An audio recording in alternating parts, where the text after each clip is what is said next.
is Politics Today with Jackie Kingston. Coming up, we're taking a look at the results of yesterday's special election. We're going to see what voters decided to approve and what was voted down.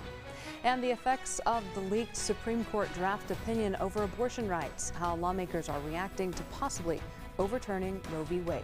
It has been a busy week in politics and around the country. A leaked Supreme Court opinion, the Federal Reserve raising interest rates. But first and foremost, we had a special election this weekend to review the results for. Politics Today's Judd Baker has been following those results for us this weekend. Here he is now with a look at the outcome. Judd? Thank you. Here's a look now at the early voting totals from this election in Potter County. More than 2,100 people cast their vote during early voting. There were also nearly 1,300 mail ballots requested. In Randall County, more than 5,400 people cast their vote during early voting. They had more than 2,400 mail-in ballots requested. More coverage of rising property taxes. The Canyon City Commissioners discussing the estimates of property tax revenue for the 2022-23 fiscal year during their meeting last week. The discussion focusing on the estimate of taxable valuation provided by PRAD and estimated the property tax revenue at the current tax rate. City leaders say it's still too early to say how those values might impact next year's tax rate. Citizens of Canyon are concerned about property taxes, but also it's a positive thing as well. Property values are going up because of home values going up and the demand for homes. Wright adds he can't say what the tax rate will be for the coming fiscal year, but the commission can adjust the rate to create the tax revenue they need for the city's budgeted expenditures. The Supreme Court is poised to overturn Roe v. Wade. Coming up, a look at the possible consequences of the court's draft decision for Texans.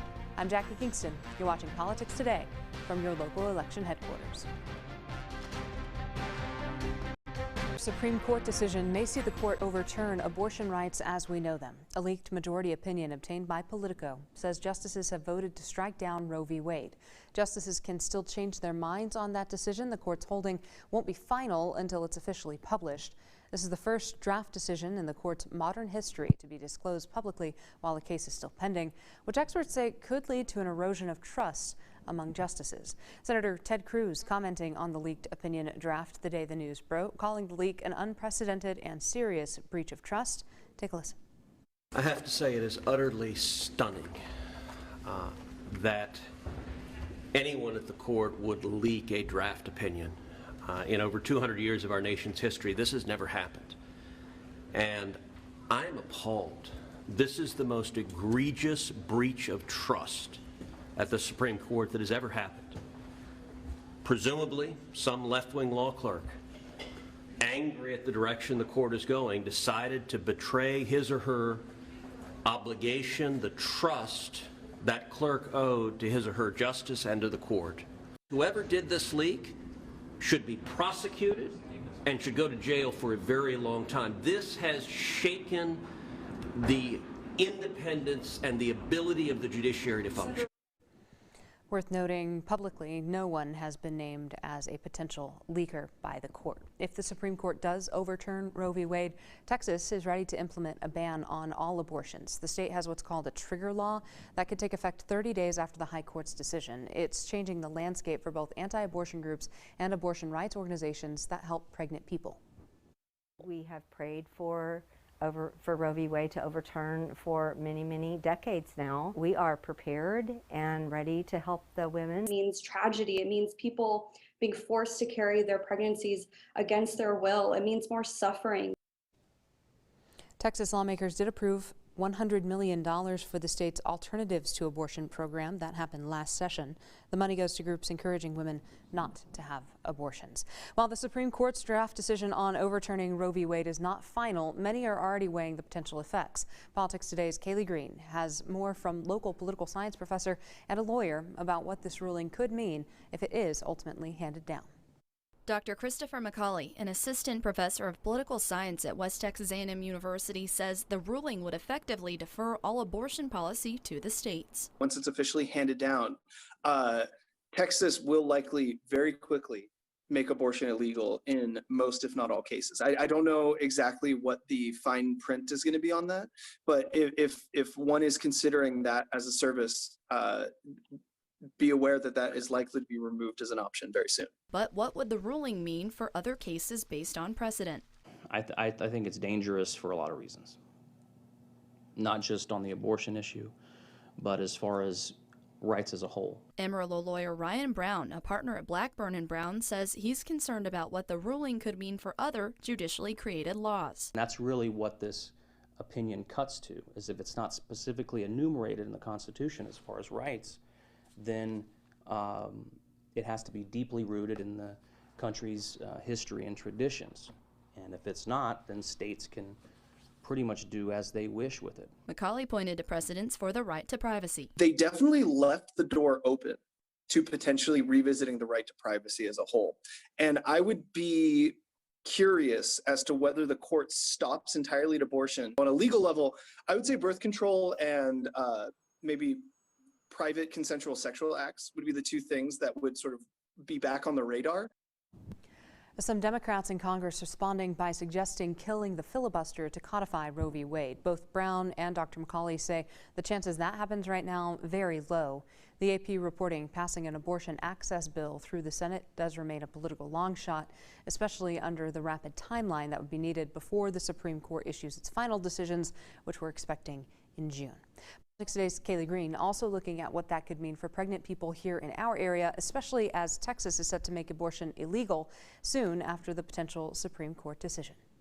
And in this case, 4 and perhaps 5 members of the Supreme Court are going to take away women's right to choose and their right to reproductive freedom. Claudia Stravato, a pro-choice community activist, ran Planned Parenthood in Amarillo for 11 years. I believe in reproductive freedom, and the majority of people approve of abortion, particularly under certain circumstances. In her time at Planned Parenthood, Stravato says she saw many young girls impregnated through rape and incest, as well as families who could not take care of their kids or women who never wanted children, who needed access to safe legal abortions. Nobody, in my opinion, who has any compassion would want a child to have a baby and go through delivery. So I think that the opponents lack compassion. I think they also lack an appreciation for individual freedom, particularly reproductive freedom. A woman should have the right to determine when and if she wants to become a mother. Hope Choice Pregnancy Centers and Mentoring Programs is a pro-life Christian nonprofit, which has been a part of Amarillo since 1988. Regardless of what happens federally with the law, there are still going to be women who find themselves pregnant who are in difficult, sometimes dangerous, very overwhelming situations. The law is not going to impact our mission, which is to help them with that environment that is causing them to feel like abortion is their only way out. Executive Director Candy Gibbs says Hope Choice provides support, resources, and help for those facing pregnancy. I did choose to have an abortion as a senior in high school, and that decision has shaped my life. Now it is my privilege and honor to be able to come alongside women in difficult situations to help them be able to choose life for their babies and a positive choice for themselves as well. At Hope Choice, Gibbs says while they are pro-life, they do provide counseling for women who have experienced abortion and then have trouble dealing with their choices emotionally. Gibbs says those classes are free to attend. Thousands have gone through the class in the last 20 years. People gathering in Amarillo to protest the draft decision and support women's health. Organizer Jamie Lyons says the possibility of Roe v. Wade being overturned was like a punch in the gut. Lyons says women are not equal till they can make decisions about their own health. I will not be equal until I also have the rights to my health care. And that's it. Like, I deserve those rights just like my 12-year-old deserves those rights, just like all of these women behind you deserve those rights. Lyons says if anyone wants to make sure their voices are heard on this matter, they need to call their senators or representatives. Also happening in Washington this week, but just right before the leaked draft for the Supreme Court opinion, Representative Ronny Jackson says he will not participate in the investigation into the January 6th attack on our Capitol. The House Select Committee is requesting information from more members of Congress, including Representative Jackson. The committee asked Congressman Jackson, Andy Biggs, Mo Brooks, all for information about people who the committee says were either involved with or have knowledge of the events on and leading up to January 6th. Representative Jackson releasing a statement in response to the letter he received from the committee. Again, that happened on Monday. In the statement, he says the committee is using the January 6th attack as a political tool against conservatives they don't like. Jackson went on saying, "I do not know, nor did I have contact with those who exchanged text messages about me on January 6th. In fact, I was proud to help defend the House floor from those who posed a threat to my colleagues." The economic outlook for the U.S. setting a new record, but not in a good way. Coming up, we'll take a look at what that means for our local economy as inflation continues.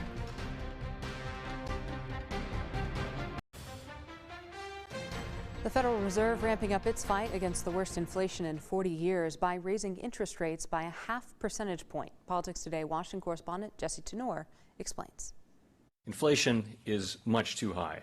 As costs for food, energy, and other goods continue to rise, the Federal Reserve wants to slow down spending by making it more expensive for consumers and businesses to borrow. The American economy is very strong and well positioned to handle tighter monetary policy. Chair Jerome Powell announced Wednesday the Fed is raising interest rates by 1/2 percentage point and reducing its bond holdings. This will mean higher interest rates for car loans, mortgages, and credit cards. It's not going to be pleasant either, but in the end, everyone is better off. And President Joe Biden said there are other efforts at play in hopes of taming inflation. Bringing down the deficit is one way to ease inflationary pressures in an economy. The president announced the government will pay down the national debt for the first time in 6 years, while he continues to push Congress to pass his other economic priorities, including taxes on high earners and big businesses. All we're asking is that the wealthiest Americans and the largest corporations begin to pay their fair share. It's a remarkably terrible idea. Republicans like Senators Pat Toomey and Rick Scott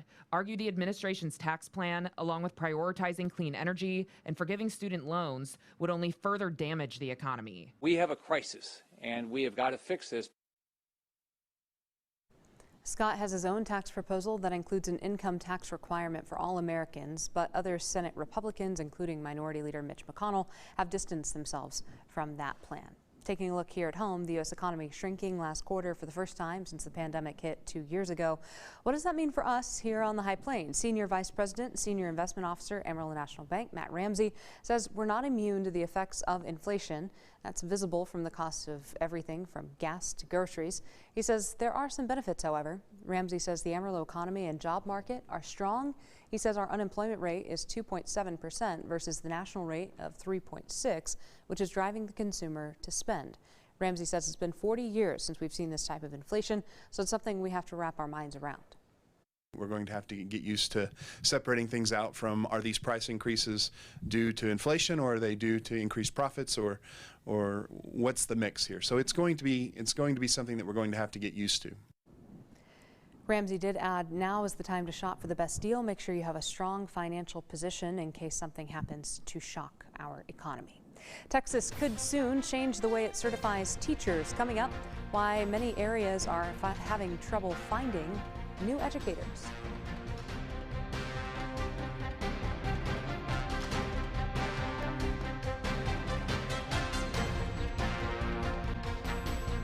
Abbott has appointed a Panhandle woman to the Red River Authority of Texas Board of Directors. Tanya Denton has been appointed to serve on the board until August 2025. The Red River Authority is in charge of control, conservation, and development of the watershed and water of the Red River and its Texas tributaries. Denton is a labor relations specialist for CNS Pantex. Texas is closer to changing the way it certifies teachers, but it's facing challenges finding new educators. Compared to last school year, there's been a 90% increase in the number of teachers breaking their contracts this school year. And the Texas Education Agency says that number could rise. Monica Madden has the story.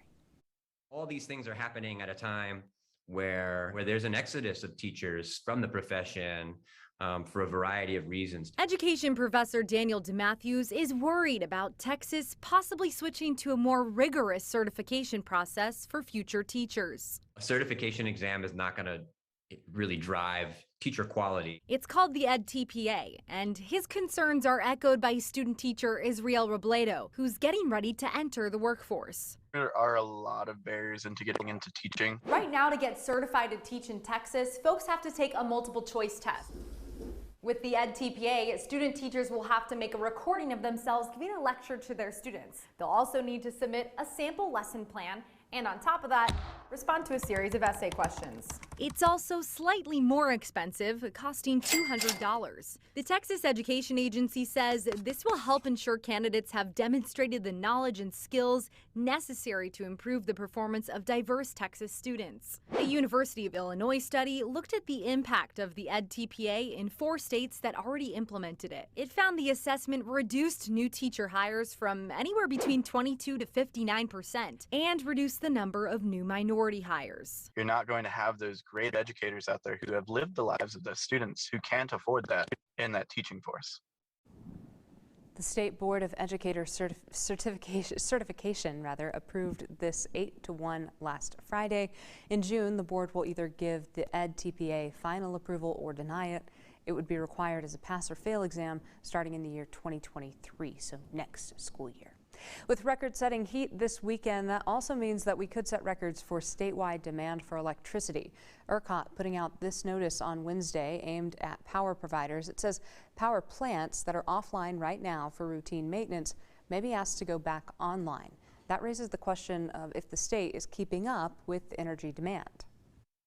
They do use the word outage, which is scary. And I know everyone has PTSD, particularly from, what happened in February last year. It doesn't necessarily mean that the power is going to go out for any person. Rhodes says the state has been adding wind, solar, and storage generation to our grid over the years to keep up with demand. For now, ERCOT has not asked the public to conserve power ahead of the heat wave. Texas did create its first ever electricity supply chain map, which helps with a quick response in a weather emergency. A reminder, too, that most of us here on the High Plains are not on the ERCOT grid, just some in our very southern counties. We'll wrap things up here on Politics Today right after this.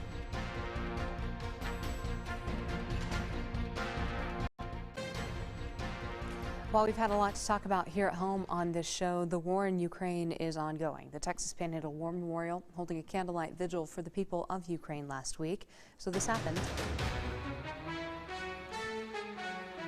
The vigil was held to show support for the people of Ukraine as they struggle with the impact of the war. Our friend Glenda Moore spoke about her nonprofit Kind House Ukraine Bakery, which aims to help the orphans and those who live in the war zone there in Ukraine. Oh my goodness, it's beautiful to be surrounded by the community and all of the people who are just fervently praying for Ukraine and loving them and giving back. It's a wonderful, loving feeling. Attendees also got to hear from a local woman who recently took a trip to Poland, where she was born, to help those Ukrainian refugees. Don't forget that you can like us on Facebook. You can find me there. I'm also on Twitter. You can find me on there at Jackie Kingston plus the #1. Stay up with all the latest political news with us this week as we talk about the ramifications of the vote on those propositions for Amarillo ISD throughout the week and much more. MyHighPlains.com. See you next week.